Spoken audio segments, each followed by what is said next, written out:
राहुलने काल त्याचा प्रोजेक्ट सबमिट केला आणि राहुलने ऑलरेडी प्रोजेक्ट सबमिट केलेला आहे. Both actions took place in past, but जी पहिली ॲक्शन आहे की राहुलने त्याचा प्रोजेक्ट काल सबमिट केला, हे वाक्य आपण सिंपल पास्ट टेन्समध्ये सांगतो. Means Rahul submitted his project yesterday. पण तुम्ही जेव्हा म्हणता की राहुलने ऑलरेडी त्याचा प्रोजेक्ट सबमिट केलेला आहे, ही ॲक्शन घडली आहे पास्टमध्ये, पण ती ॲक्शन सांगताना आपण म्हणतो की Rahul has submitted his project. म्हणजे या दोन सेंटेन्समध्ये नेमका फरक काय? का बरं पहिलं सेंटेन्स जरी दोन्ही ॲक्शन पास्टमध्ये झाल्या तरी पहिलं सेंटेन्स आपण सिंपल पास्टमध्ये घेतलं आणि दुसरं सेंटेन्स आपण प्रेझेंट परफेक्टमध्ये घेतलं, तर नेमका याच्यामध्ये काय फरक आहे हेच आपण आज समजून घेणार आहोत. अगदी साध्या सोप्या भाषेमध्ये एकदा समजून घ्या आणि पुन्हा कधीच विसरू नका. मी निलेश वानखडे आणि आज आपण समजून घेतोय प्रेझेंट परफेक्ट टेन्स. मित्रांनो अगदी सोपं आहे बघा. आपण जेव्हा म्हणतो कधीही, माझा एक एवढा शब्द किंवा एवढं वाक्य नेहमी लक्षात ठेवायचं आणि प्रेझेंट परफेक्ट टेन्सला आयुष्यभर आठवण ठेवता येईल तुम्हाला. बघा काय म्हणतोय मी, की जेव्हा तुम्हाला सांगायचं आहे की कुणीतरी काहीतरी केलेलं आहे किंवा कुणीतरी काहीतरी झालेलं आहे, तेव्हा आपण प्रेझेंट परफेक्ट टेन्स म्हणत असतो. मीन्स काय, आपण जेव्हा म्हणतो की राहुलने प्रोजेक्ट सबमिट केलेला आहे, मी ऑलरेडी पोलिसांना इन्फॉर्म केलेलं आहे, किंवा याच्या जेव्हा आपण अपोजिटमध्ये घेतो, जेव्हा निगेटिव्ह सेन्समध्ये जर आपण म्हटलं की अजूनही गार्डनरने झाडांना पाणी दिलेलं नाही, एक्झॅक्ट अपोजिट, मी अजूनही माझा प्रोजेक्ट सबमिट केलेला नाही, यालाच बेटा आपण प्रेझेंट परफेक्ट टेन्स म्हणत असतो. ठीक आहे, आपण हा टॉपिक ऑलरेडी शिकवलेला आहे प्रेझेंट परफेक्ट टेन्स, आणि आपण हा टॉपिक ऑलरेडी शिकवलेला नाही प्रेझेंट परफेक्ट टेन्स. आणि जेव्हा तुम्ही टाइम एक्सप्रेशन यूज करता, म्हणजे जेव्हा तुम्हाला म्हणायचं असेल की आपण मागच्या महिन्यामध्ये हा टॉपिक शिकवला, तेव्हा तुम्ही त्याला सिंपल पास्टमध्ये यूज करता. ही गंमत आहे प्रेझेंट परफेक्टची आणि सिंपल पास्टची. तर चला अगदी थोडक्यात समजून घेऊया सगळ्यात सुरुवातीला की नेमका प्रेझेंट परफेक्ट कशा प्रकारे वापरतात, आणि नंतर समजून घेऊ दुसऱ्या पार्टमध्ये की प्रेझेंट परफेक्ट कुठं वापरतात. चला सुरुवात करूया. तर अगदी सहज आणि सोपं पहा मित्रांनो, जेव्हा तुम्हाला कधीही प्रेझेंट परफेक्ट यूज करायचा असेल तेव्हा आपण सब्जेक्ट जो सेंटेन्समध्ये असतोच, विदाऊट सब्जेक्ट सेंटेन्सच नसतं, तर सेंटेन्समध्ये सब्जेक्ट आणि सब्जेक्ट सोबत तुम्हाला वापरावा लागतो हॅव किंवा हॅज. एक तर हॅव वापरायचा किंवा हॅज वापरायचा. जर सब्जेक्ट आय, वी, यू, दे आणि अनेक वचने म्हणजे प्लुरल नाउन जर असतील तर आपण हॅव वापरायचा, आणि जर सेंटेन्समध्ये सब्जेक्ट हा ही, शी, इट आणि जर सिंग्युलर नाउन असेल तर आपण हॅज वापरायचा. ओके, याच्यामध्ये काय कठीण आहे? काहीच कठीण नाही, अगदी पाठ होऊन जातं. पाठ होतं, पाठ करायचं नाही. माझ्यासोबत असताना इंग्लिशला रट्टा मारायचा नाही, आपोआप पाठ झालं पाहिजे. एवढी प्रॅक्टिस करा, एवढी प्रॅक्टिस करा. आणि हो, ज्यांना आणखी भरपूर प्रॅक्टिस करायची असेल आणि ज्यांना असं वाटतं की त्यांना माझ्याकडनं पर्सनल ऑनलाईन शिकायचं आहे, लाईव्ह क्लासेसमध्ये जर तुम्हाला शिकायचं असेल तर आपण लाईव्ह क्लासेस अगदी कंप्लीट कोर्स आपण लॉन्च केलेला आहे. ज्या विद्यार्थ्यांना, शिक्षकांना किंवा एखाद्या गव्हर्नमेंट सर्वंट्स किंवा प्रायव्हेट सर्वंट्स किंवा गृहिणी असतील ज्यांना आपल्या मुलांसाठी इंग्लिश शिकायचं असेल, सर्वांसाठी आपण बेसिक टू इंटरमिजिएट लेवलचा इंग्लिश ग्रामरचा कोर्स लॉन्च केला आहे. आणि त्यामध्ये आपण काही भाग शेवटी इंग्लिश स्पीकिंगचा सुद्धा घेऊ, ज्यामध्ये काही भाग आपण तुम्हाला कशा प्रकारे पब्लिक स्पीकिंग महत्त्वाची असते, तुम्ही कशा प्रकारे स्वतःला प्रेझेंट केलं पाहिजे, तुमच्यामधला कॉन्फिडन्स कसा बिल्डअप करता येईल, या सर्व गोष्टी आपण लाईव्ह क्लासमध्ये घेणार आहोत. जर तुम्हाला हा लाईव्ह क्लास अटेंड करायचा असेल तर तुम्हाला अगदी 999ला त्याची 999मध्ये तुम्ही ते जॉईन करू शकता. लिंक खाली डिस्क्रिप्शनमध्ये दिलेली आहे, तुम्ही तिथून तो कोर्स परचेस करू शकता अगदी सहज. किंवा मला कॉल करा, जर तुमच्या लक्षात आलं नसेल तर मला कॉल करा आणि मी तुम्हाला त्याची डिटेल देऊन देतो. चला या आपल्या मुद्द्यावर बघा. तर बेटा प्रेझेंट परफेक्ट टेन्समध्ये काय असतं? सब्जेक्ट प्लस हॅव किंवा हॅज. जर सब्जेक्ट आय, वी, यू, दे आणि प्लुरल नाउन असेल तर हॅव वापरा, आणि जर सब्जेक्ट ही, शी, इट आणि सिंग्युलर नाउन असेल तर हॅज वापरा. सिंपल. ओके, देन काय म्हणू आपण? आणि बघा अर्थ समजून घ्या. अर्थ, I have finished my work. मी माझं काम पूर्ण केलेलं आहे. मी माझं काम पूर्ण केलेलं आहे. मी असं नाही म्हटलं मी माझं काम काल पूर्ण केलं. जर तुम्ही असं म्हटलं की मी माझं काम काल पूर्ण केलं तर तुम्ही तिथं टाइम एक्सप्रेशन यूज केलं तर त्याला तुम्ही सिंपल पास्ट टेन्स मध्ये यूज करा. लक्षात ठेवायचं. I have finished my work. I have finished my work. मी माझं काम पूर्ण केलेलं आहे. ठीक आहे. सब्जेक्ट प्लस हॅव किंवा has, then V3 and then remaining part of the sentence. यामध्ये ऑब्जेक्ट असेल, कॉम्प्लिमेंटरी वर्ड्स असतील, बाकी सर्व स्टफ असेल. पण महत्वाचा मुद्दा सब्जेक्ट प्लस हॅव किंवा हॅज प्लस मेन वर्बचा थर्ड फॉर्म म्हणजे third form of the verb, त्याला आपण पास्ट पार्टिसिपल सुद्धा म्हणत असतो. अशा प्रकारे सर्व सेंटेन्सेस ओके. काहीच याच्यामध्ये फार काळजी करण्यासारखं नाहीये. अगदी पुढचा मुद्दा, जर मग तुम्हाला याला निगेटिव्ह करायचं असेल तर मग काय करायचं? अगदी सिंपल आहे. निगेटिव्ह करताना फक्त त्यामध्ये नॉट यूज करायचा आहे, बाकी काहीही करायचं नाहीये. काय म्हटलं मी? जेव्हा तुम्हाला निगेटिव्ह करायचं असेल, if you want to make it negative, just add not with helping verb. Helping verb सोबत नॉट यूज करायचा. Means I have not, we have not, they have not, but Ram has not. जर singular असेल तर तुम्हाला have नाही has वापरायचा आहे. बघा, he has not, Rahul has not. पण जर प्लुरल नाउन असेल तर म्हणजे राहुल आहे आणि राहुल सोबत फॉर एक्झाम्पल आपण म्हटलं की राहुल आहे, राहुल अँड आणि राहुल सोबत राहुलचा मित्र आहे, राहुल अँड निलेश हे दोन मित्र आहेत, तर मग तुम्ही हॅज नॉट म्हणू शकत नाही. मग तुम्हाला म्हणावं लागतं have not. Means Rahul and Nilesh have not. आणि फक्त एक राहुल असेल तर मग has not. Is that okay? तुम्ही याला हॅव नॉट म्हणा किंवा हॅवंट म्हणा, इट डिपेंड्स, तुमच्यावर डिपेंड करतं. ओके, चला मग आता पुढचा मुद्दा की मग आता क्वेश्चन कसे करायचे. बघा, प्रत्येक फॉर्म समजून घेणं आवश्यक आहे. Because while speaking we have to use all the forms of the sentence. We have to use imperatives, we have to use interrogatives, we have to use assertive, negative form. ते सर्व forms तुम्हाला use करायचे असतात. त्यामुळे लक्ष द्या, प्रत्येक form समजला पाहिजे आणि जमला पाहिजे. ओके, चला पुढचा मुद्दा की जर तुम्हाला मग या सेंटेन्सला जर क्वेश्चन करायचं असेल, मीन्स या सेंटेन्सला मीन्स जर असरेटिव्ह फॉर्ममध्ये जर तुम्हाला क्वेश्चन करायचं असेल, फॉर एक्झाम्पल पॉझिटिव्ह सेन्समध्ये जर तुम्हाला क्वेश्चन करायचं असेल तर इतकं सोपं आहे, इतकं सोपं आहे. बघा, बिल्कुल चुटकियों में हो जाएगा. इफ यू जस्ट क्या करना है आपको? बस इस हैव को उठाकर यहां पर ले जाना है. हेल्पिंग वर्ब के साथ अगर आप स्टार्ट कर देते हैं और यहां पर लगा देते हैं क्वेश्चन मार्क, तो ये बन जाएगा, काय बनेल? तो बनेल क्वेश्चन. किती सोपं आहे. Have I finished my work? Have we bought a television set? Have you deceived your friend? Have they shifted to a new house? Means जेव्हा तुम्हाला क्वेश्चन करायचा असेल, इंटरॉगेटिव्ह सेंटेन्स करायचं असेल, कुठलाही क्वेश्चन विचारताना काय करावं लागेल?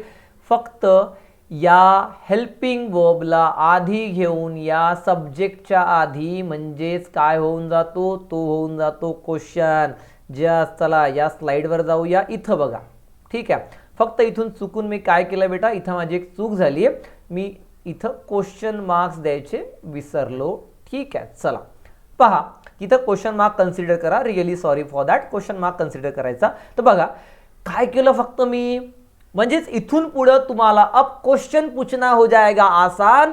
तुम्ही कुणाही सोबत डायलॉग रायटिंग लिहिताना, WH क्वेश्चन्स फ्रेम करताना किंवा ग्रुप डिस्कशन लिहिताना तुम्हाला जे क्वेश्चन्सचा प्रॉब्लेम येतो किंवा इंटरव्ह्यू स्किलमध्ये तुम्हाला इंटरव्ह्यू रायटिंग असते ना, तर इंटरव्ह्यू रायटिंगमध्ये किंवा इंटरव्ह्यू स्किलमध्ये किंवा व्हाईल कॉन्व्हर्सिंग, जेव्हा तुम्ही प्रॅक्टिकली कोणासोबत बोलत आहात तेव्हा तुम्हाला क्वेश्चन्सच फ्रेम करता येत नाही. बघा, मी तुमचा प्रॉब्लेम अगदी सॉल्व्ह करून दिला आहे. काय करायचं आहे? क्वेश्चन फ्रेम करायचे. म्हणजे नेमकं काय करायचं? लवकर लवकर बोलतोय कारण कमी वेळ आहे, तुमच्याकडे पण कमी वेळ असतो, म्हणून लवकर लवकर बोलतोय. भावनाओं को समझो. पहा पुढं काय करायचं असतं. क्वेश्चन बनवायचं म्हणजे फक्त हेल्पिंग वर्बला आधी घ्यायचं आहे. अगर आपने हेल्पिंग वर्ब को पहले ले लिया तो आपका बन जाएगा क्वेश्चन. किती सहज आहे रे.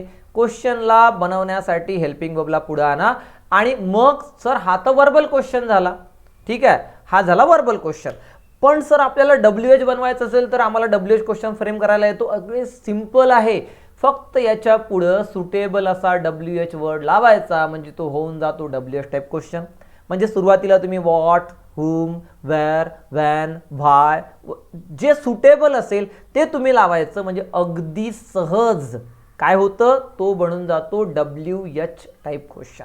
फॉर एक्झाम्पल आपण जर म्हटलं have I finished my work, मी माझं काम पूर्ण केलेलं आहे का, मी माझं काम पूर्ण केलेलं आहे का. Okay, how have I finished my work, मी माझं काम कसं पूर्ण केलेलं आहे. When have I finished my work, मी माझं काम कधी पूर्ण केलेलं आहे. मीन्स तुम्हाला सिम्पली फक्त इथं WH वर्ड वापरला की तो काय होऊन जातो, WH क्वेश्चन होऊन जातो. तुम्ही you can frame several hundreds of question with symbol. या सिम्पल वेनं अनेक क्वेश्चन्सची प्रॅक्टिस करू शकता. फॉर एक्झाम्पल आपण सुरुवातीला काय म्हटलं, Rahul has submitted his project. राहुलने त्याचा प्रोजेक्ट सबमिट केलेला आहे. ओके, मग तुम्ही याला क्वेश्चन काय करता, has Rahul submitted his project, राहुलने त्याचा प्रोजेक्ट सबमिट केलेला आहे का. ओके, मग त्याच्या पुढे तुम्ही लावून देता, काय लावता तुम्ही, कुठलाही WH वर्ड लावा. जसं when has Rahul submitted his project, त्याने त्याचा प्रोजेक्ट कधी सबमिट केला. How has Rahul submitted his project, why has Rahul submitted his project. ठीक आहे, अशा प्रकारे तुम्ही अनेक क्वेश्चन्स फ्रेम करू शकता.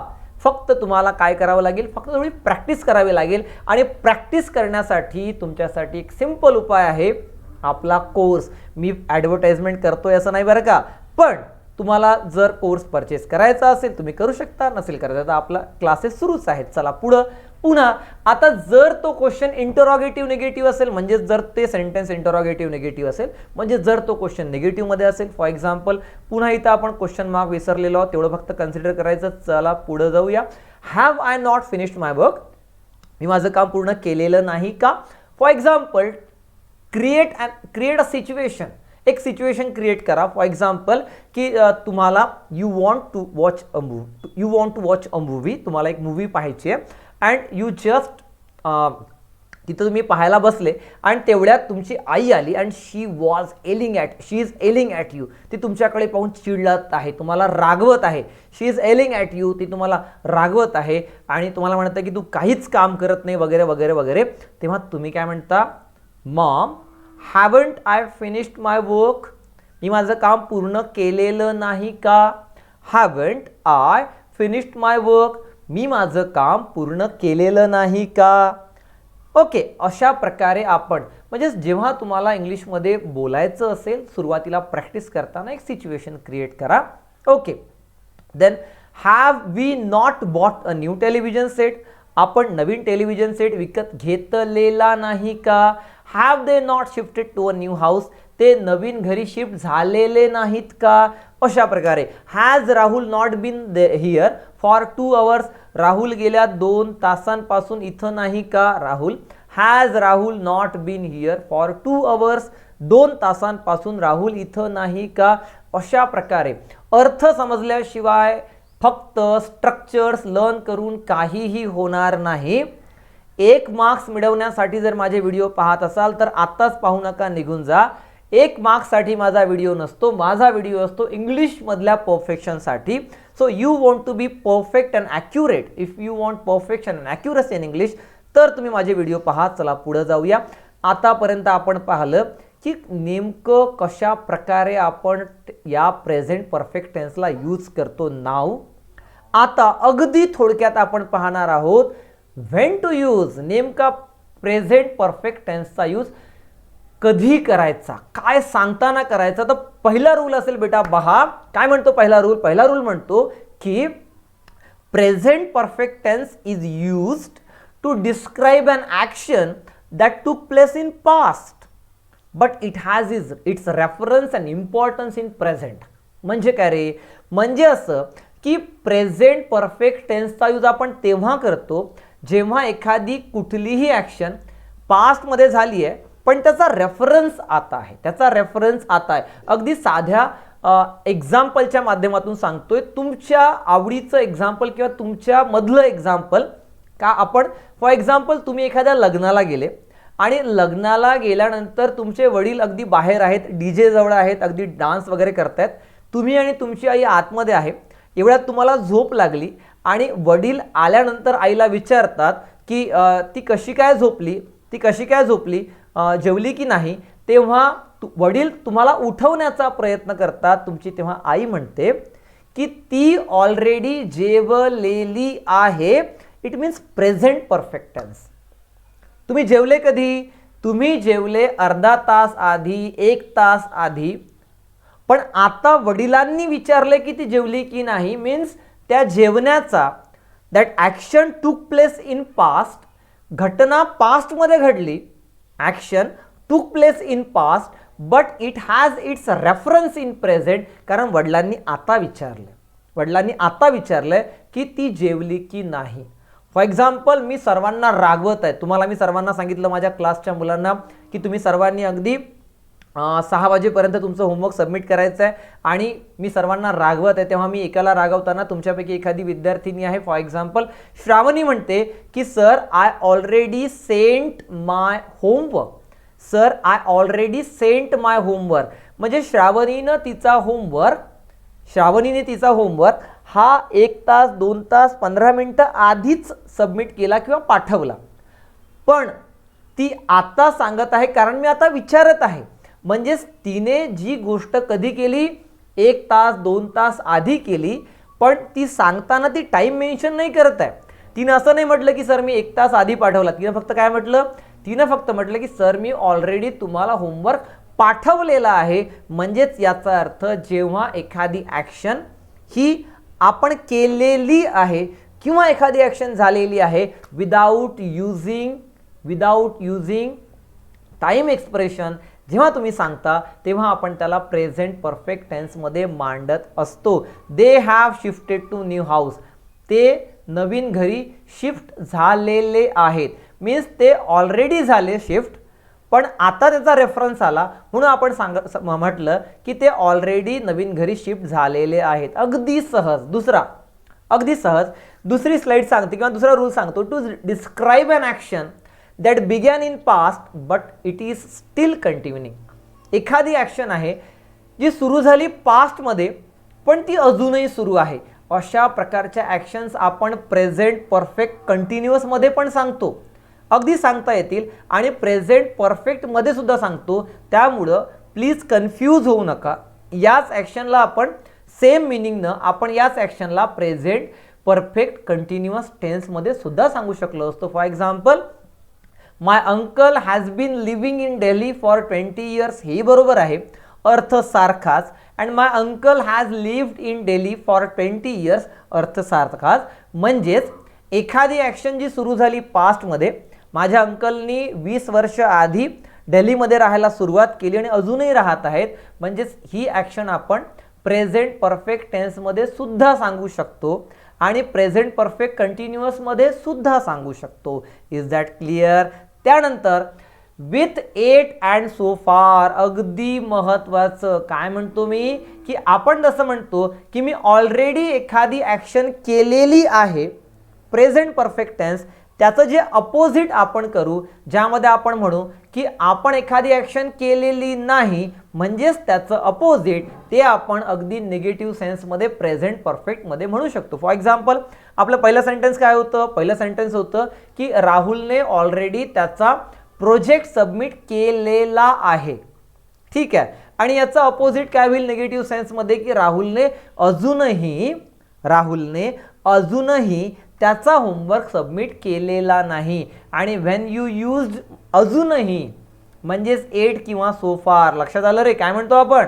की एखाद्याने एखादी ॲक्शन ऑलरेडी केलेली आहे तरी प्रेझेंट परफेक्ट टेन्स, आणि एखाद्याने एखादी ॲक्शन अजूनही केलेली नाही म्हणजे प्रेझेंट परफेक्ट टेन्स. म्हणजेच तुम्ही त्याला एट किंवा सो फार वापरत असता. गार्डनरने अजूनही झाडांना पाणी दिलेलं नाही, टाइम मेन्शन केला नाही, फक्त काय म्हटलंय? अजूनही दिलेलं नाही. म्हणजेच the gardener has not watered the plant so far, अजूनही दिलेलं नाही. The meeting has not started yet, meeting अजूनही स्टार्ट झालेली नाही. मीटिंग अजूनही स्टार्ट झालेली नाही म्हणजेच एखादी ऍक्शन अजूनही झालेली नाही. Students haven't submitted their projects yet, विद्यार्थ्यांनी त्यांचं प्रोजेक्ट अजूनही सबमिट केलेलं नाही. इट मीन्स याचा अर्थ होतो की जेव्हा एखाद्याने एखादी ॲक्शन अजूनही केलेली नाही असं जर तुम्हाला सांगायचं असेल तर काय वापराल रे, तर एट किंवा सो फार वापरू शकतो. And the last slide and last rule is that, अगदी साध्या सोप्या भाषेमध्ये जो तुम्हाला ऑलरेडी माहीत पडलेला आहे तो असा की to describe a past action and त्या पास्ट ॲक्शनचा the time of which is not given. मी आधीच तुम्हाला म्हटलं की पास्ट आणि प्रेझेंट परफेक्टमध्ये सगळ्यात मोठा फरक हा आहे. पहिले सिमिलॅरिटी समजून घ्या. पास्ट आणि सिम्पल पास्ट आणि प्रेझेंट परफेक्टमध्ये सिमिलॅरिटी ही आहे की दोनही actions, both actions took place in past. पहिला मुद्दा. पण डिफरन्स हा आहे की प्रेझेंट परफेक्टमध्ये टाइम एक्सप्रेशन दिलेलं नसतं. The time of that action or the time of happening of that action is not given, त्याला म्हणतो आपण प्रेझेंट परफेक्ट. आणि जर टाइम दिलेला असेल तर त्याला म्हणतो मी सिंपल पास्ट. ठीक आहे. The train has left already, train already गेलेली आहे पण सांगताना यू हॅवंट तुम्ही इथं टाइम एक्सप्रेशन वापरलेलं नाही. You haven't used time expression in that sentence. That's why you can say that the train has left already.